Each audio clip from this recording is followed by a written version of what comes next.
just told that story of the Kobe workout and Jerry West bringing you in to play against him. What's your version of that story?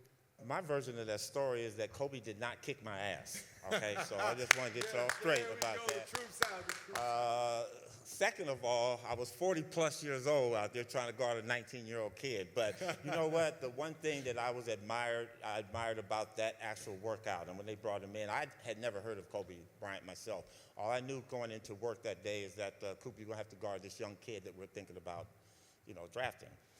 When I got there, he was down at the other end shooting, so Jerry gave me some rules to do. They could keep him off the sweet spots. He had put some X's on the floor at the elbow, at the low post, out here on the wing. He said, so your job is kind of like keep him away from that. So they took Kobe to the side, and they started talking to him, and then they threw the ball up.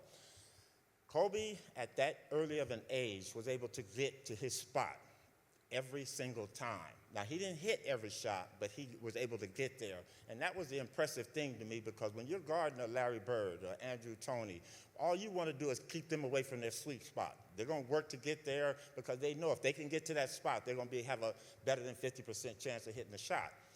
That was unusual for a young man who had never played NBA basketball. All he knows is high school overseas. And for him to come here and work me like that and to work the whole thing, that is the thing that amazed everybody that was there. Your favorite Larry Bird story? Playing them in the '84 championship, and I know we were at the Forum playing, and Larry really did not talk a lot to me because I wasn't fazed by that, and he knew that wasn't going to do anything to me. But this one time down, he's underneath the basket, and as he's coming down, walking, he goes, I'm getting ready to wear your ass out. So I got in my best defensive stance, and I got down, and I was digging in, and he came down, and he came off of Robert Parrish and came up.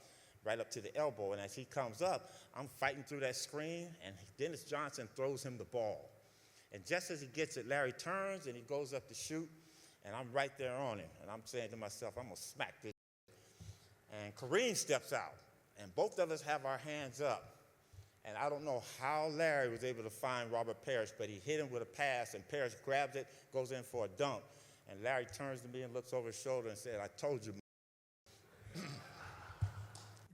The fashion sense, the high socks, and playing with your strings out, like what brought that on? My grandmother had glaucoma real bad, and I was playing on TV, and she couldn't go to the game, so she was going to watch. So she said, Michael, you have to do something to distinguish yourself from the other players, so I can see that it's you. So I wore my high socks high, 2 sweatbands, and I wore my strings out.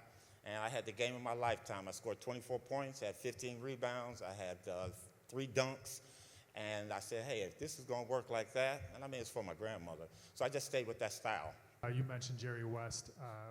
Could you talk about your relationship with him and how special it is that both of you are being honored in the same class?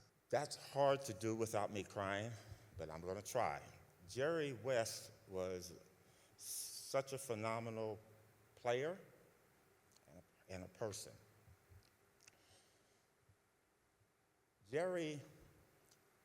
I was known as one of Jerry's kids, and those were myself, A.C. Green, Byron Scott, James Worthy, just to mention those few. And Jerry was always real